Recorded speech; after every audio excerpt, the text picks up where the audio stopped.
Hello everyone, welcome back to the channel. Today's episode is going to be on carburetor tuning, specifically finding the baseline mixture. Now, if you happen to have a copy of the workshop manual, as I do here, they include a very handy chart to describe what we're doing in terms of finding the base idle mixture.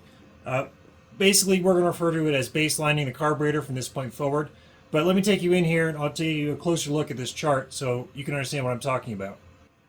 So if we just come in closer on this chart, we can see that this line graph here is engine speed, and there's a spot at which they describe weak versus rich. Now, when we go to adjust the carburetor base mixture, we are trying to find this spot at which the engine speed rises up to a peak and then it just starts slowing down. And we need to find this exact spot because this is what is referred to as the baseline. And this is how we compare needles and other variables. So we need to be able to adjust the carburetor to this point at every single, anytime we have a change in timing or whatnot, we always need to make sure that we are at the same spot before we go any further with our cars. Because if you don't come back to this spot, then you won't know whether or not the changes you've made are valid or invalid. And this is also how SU describes doing the tuning on the cars, finding this baseline point. So if you have a carburetor with a fixed jet, it's the same process as the Waxstat and the HIF series carburetors. They all need to be adjusted to find this exact point on this graph. This is particularly important for carbs with Waxstat and bimetallic strips. So the HIF carburetors have the bimetallic strip, and it makes adjustments to the mixture based on the temperature of the fuel. So they are intended to be adjusted at this exact spot so that they can operate their mechanism properly. But let's take a quick look at the equipment I'm going to use and how I'm going to use it.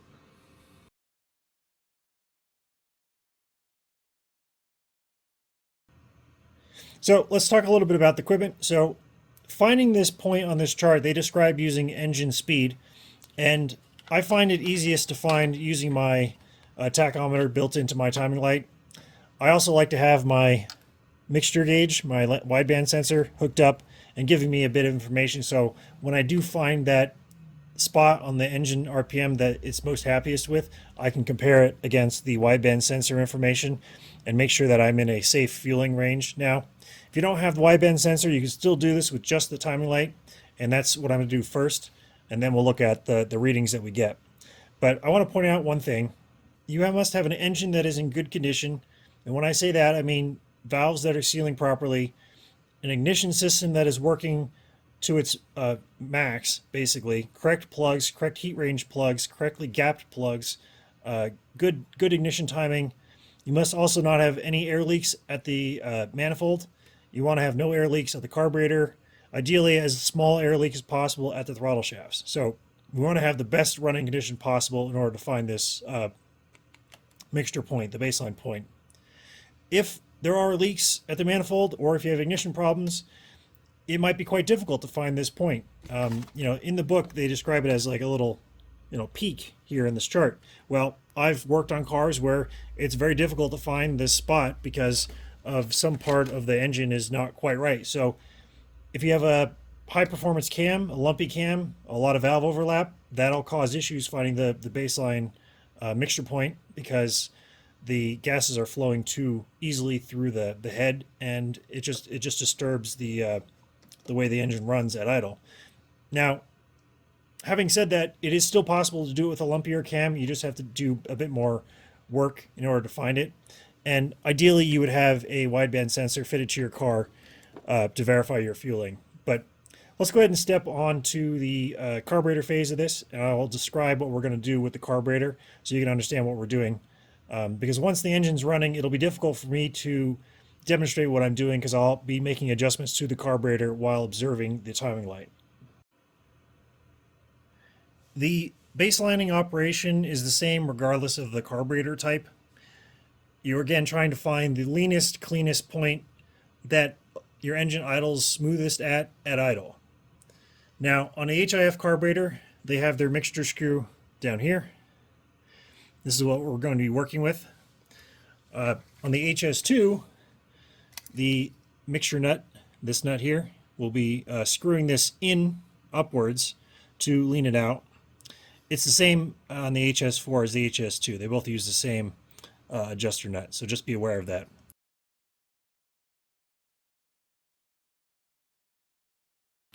So besides finding the best possible mixture for your car at idle, what are some of the benefits of finding baseline mixture? Well, it allows you to compare needles to each other.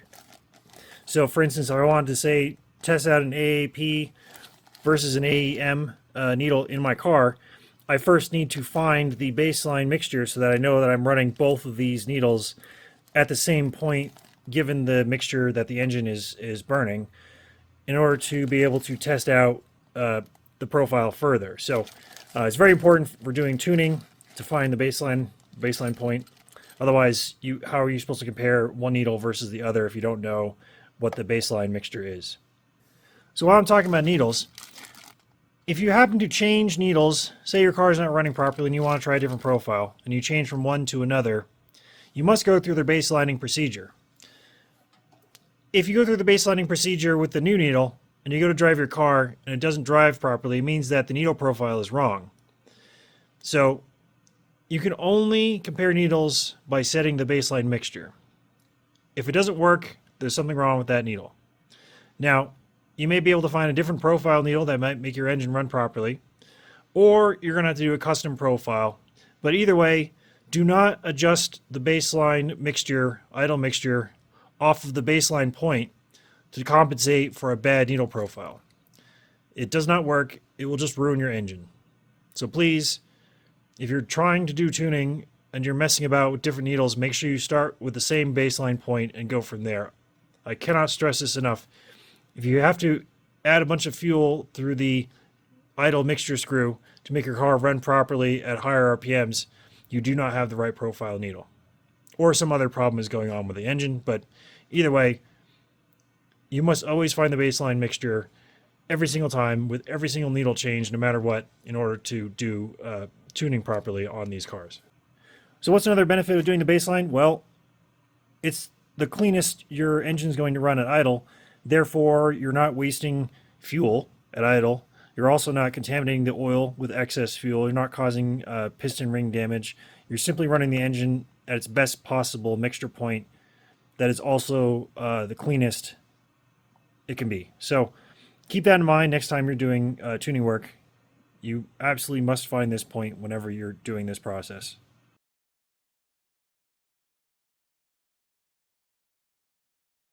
So now that I've talked about what we're going to do and why we're going to do that, I also want to point out that this engine is warm. I just took it out for about a 10-mile drive, so you need to have a good amount of heat in the engine for this engine to run as efficiently as it can so that you can set up the carburetor properly. If you don't have any heat in the engine, you won't be able to do this properly because the fuel won't vaporize properly as it gets through the intake manifold and into the head. So this must be done with a warm engine.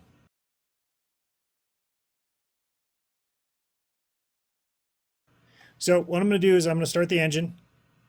I've already got the wideband sensor warmed up here, and we're going to observe the mixture. Now, what I'll do is I will actually misadjust this carburetor so we can observe on the RPM scale what it looks like when it's not running quite right, and I'll show you the reading and show you why it's not running right. And then what I'm going to do is I'm going to lean out the carburetor slowly while watching the tachometer reading until I find the spot which causes the smoothest engine idle.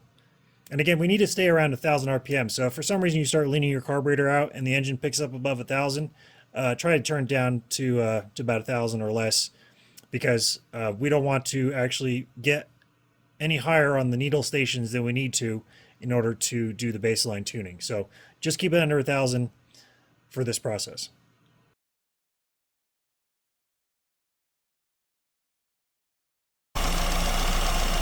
So engine's idling. You can see the fluctuations at idle. It's between 860 and 890-ish. And right now my gauge is saying a bit lean. So I'm actually going to richen this up and see if I can get a more stable reading at idle. I can also hear the engine kind of struggling a little bit as it's idling. I can hear the idle speeding going up and down. So if I turn the idle adjustment screw for the mixture downwards, I'm going to increase the amount of fuel. And I'm moving it very slowly. And I'm watching both the tachometer and the mixture gauge, but mostly the tachometer. You see how we're already approaching 900 RPMs on here? And the range of speed at which it's idling at is narrowing.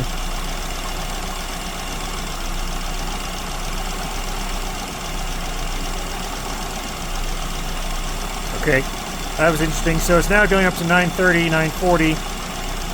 So it's actually asking for more fuel is what it's telling me.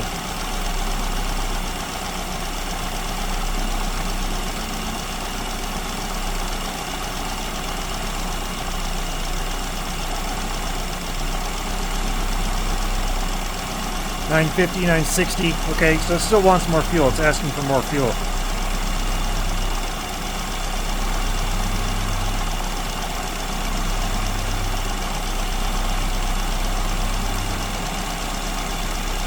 Okay, we're almost getting to 1,000 RPMs now.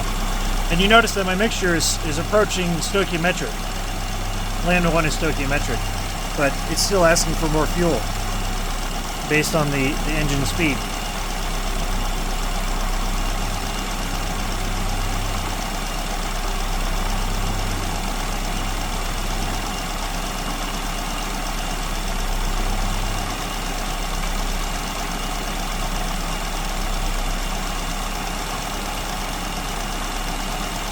Okay, so you see how it went from fluctuating to basically staying at 1,010, 1,020, and my mixture is about 9.5, 9.7.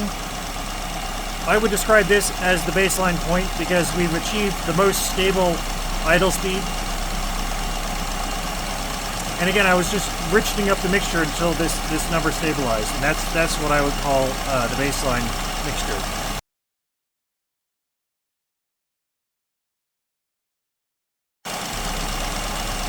So now what I'm going to do is I'm actually going to over-enrich the idle mixture and then lean it off so you can see what it looks like going from too rich back to correct on the baseline mixture.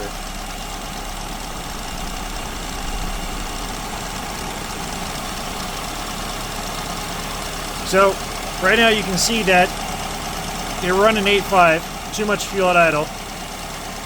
However, the idle speed is fairly stable. So this is one of the key points I want to make.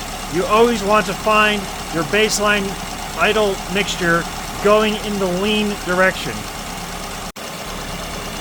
Once again, we are going in the lean direction on this chart. So if I look at where we are in relation to where this chart is, we are probably at this farthermost point, given the fact that we have a fairly stable idle.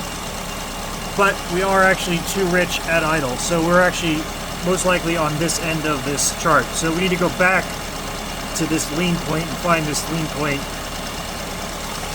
So I'm just going to screw the mixture nut inwards to lean it out until we just see the idle speed start falling back down and becoming unstable. Basically, the instability of the idle is what we're looking for.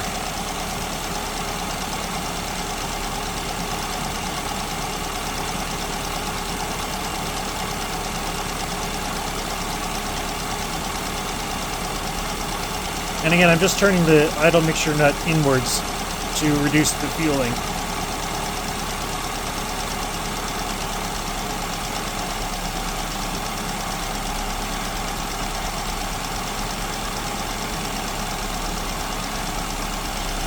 So, I'm going to pause here briefly because we are still pretty stable on the idle mixture.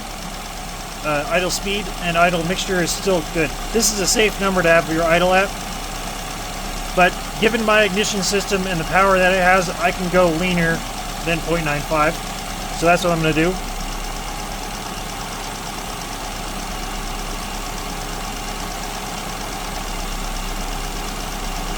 So if we watch the gauge now, we'll notice that there is some oscillation to the idle speed. So we're fluctuating, say, about 40 RPMs at idle. And we're having a slightly less stable mixture reading here. So I'm approaching the point where the ignition system is going to no longer be able to handle the mixture that is being provided. So I think I've actually gone slightly too far with my idle mixture. And that's how you find baseline, is utilize a tachometer, and ideally if you have a wideband gauge, combine the two to determine where your baseline mixture is at.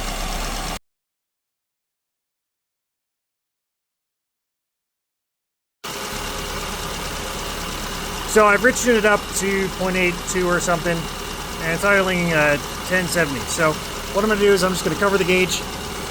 That way I can't see it, and I will go ahead and adjust the mixture using only the tachometer. And I know I need to lean it out, obviously.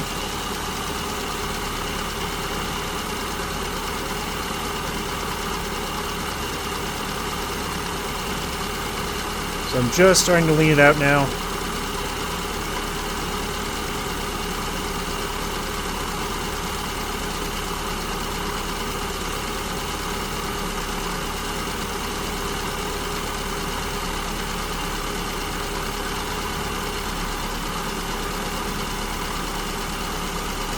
Still going.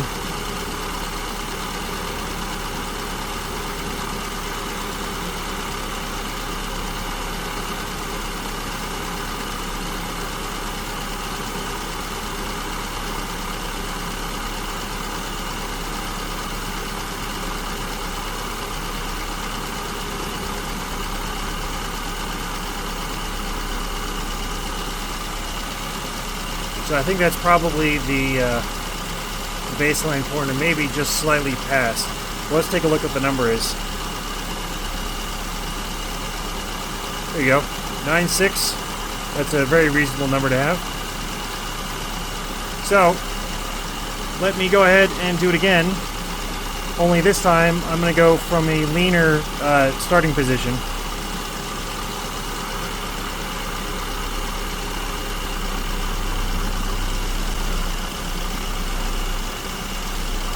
Okay, so we can see again idle speed fluctuating quite wildly, and we are running too lean on the lambda gauge here at lambda 109, 110.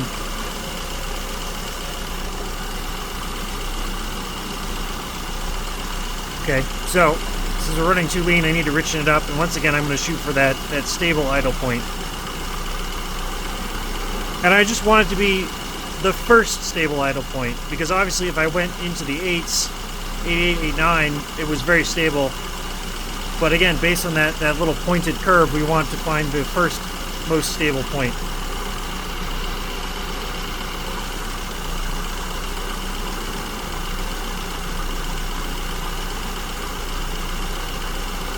Okay, I'm adding fuel. You can hear the engine speeds picking up.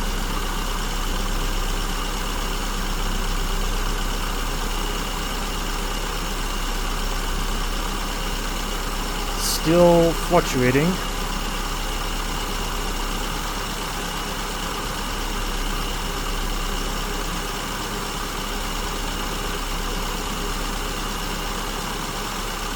A little more fuel.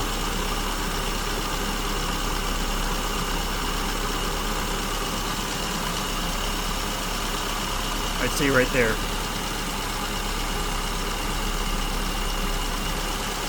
And there you go. 9.6, 9.5, 9.7.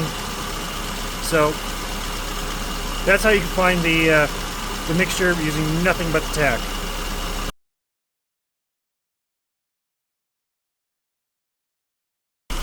I still have the tachometer hooked up. I still have my lambda gauge hooked up.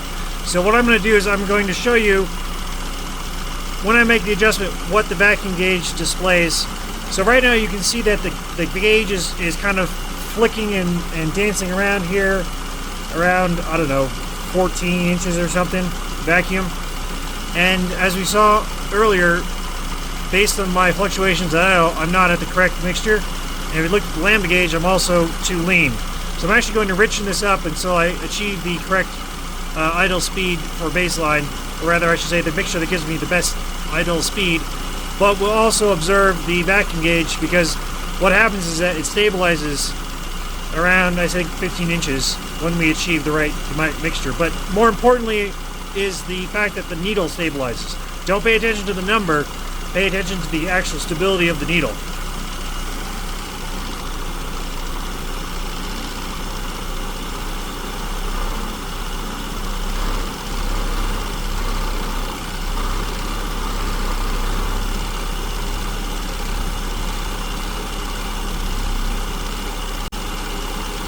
Okay, we're getting close. I can hear the engine smoothing out.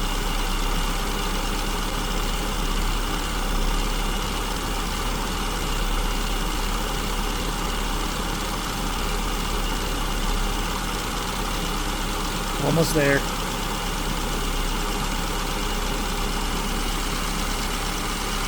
Okay, so this seems like, again, we're back to the sort of baseline idle speed.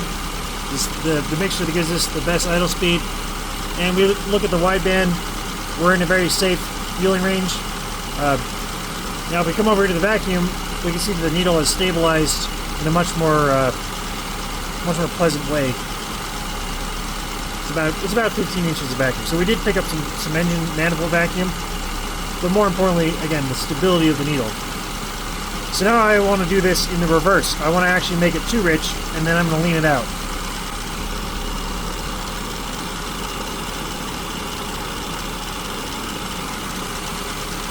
So I've gone ahead and made it way too rich, and you'll notice how stable the vacuum line is. And this is a problem with the vacuum gauge, is that it's useful, but it's not as accurate as using a tachometer or the wideband, because this is way too rich. This will cause engine damage, and yet the vacuum gauge is showing the most stability with this reading. So what I want to do is I'm going to lean it off until we just start getting the vacuum gauge to be unstable, and that'll be about the same point at which the tachometer starts becoming unstable as well. And this is why you can't just go based on how the engine sounds, because the engine sounds really strong. It's almost 1100 RPMs on the tachometer, but the fueling is way too rich. So I'm going to start leaning it out now.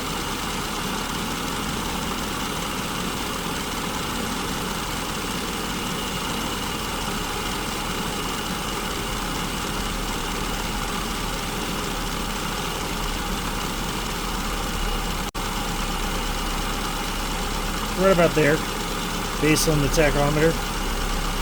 And you notice I'm trying to get a bit of a flicker on the vacuum gauge. But if I keep going, it'll get too lean. So this is basically the baseline point for this engine at my elevation. But let's go back to too lean again to see what it looks like.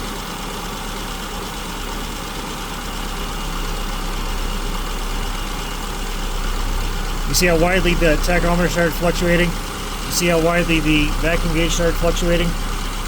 So it doesn't take much to go too lean. It's a very sensitive system.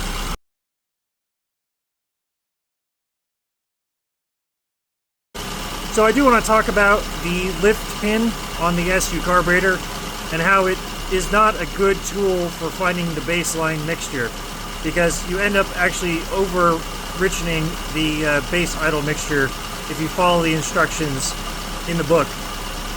So what I'm going to do is I'm going to, from this baseline point, use the lift pin and watch the gauge. So here we go. I'm just going to use the lift pin.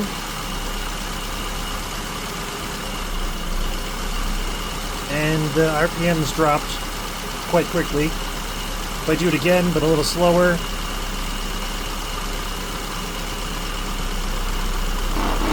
once again the RPMs fall, the mixture leans out. So based on the lift pin, it's saying that this mixture is too lean.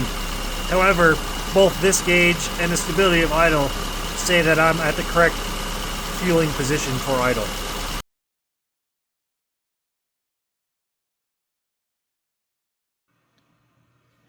So there you go. That's multiple different ways of finding carburetor baseline tune that you can do at home, again using very basic or advanced tooling. So it just depends on what you have available to you, and if you want to try getting a wideband setup, then you can probably get the most accurate baseline tune possible. But if all you have is a tachometer of some sort, you can do that way as well.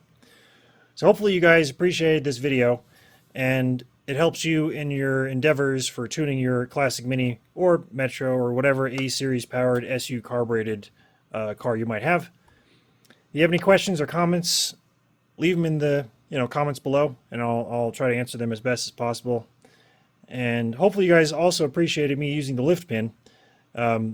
I've tried in the past, before I knew about how to properly do tuning, to use the lift pin, and I've had no success whatsoever in using it because you end up having to enrich the carburetor too much in order for the lift pin to provide correct information. So don't use the lift pin for the baseline mixture adjustments. Just follow this process and find the baseline properly. So as always, thanks you guys for watching, and I'll see you next time.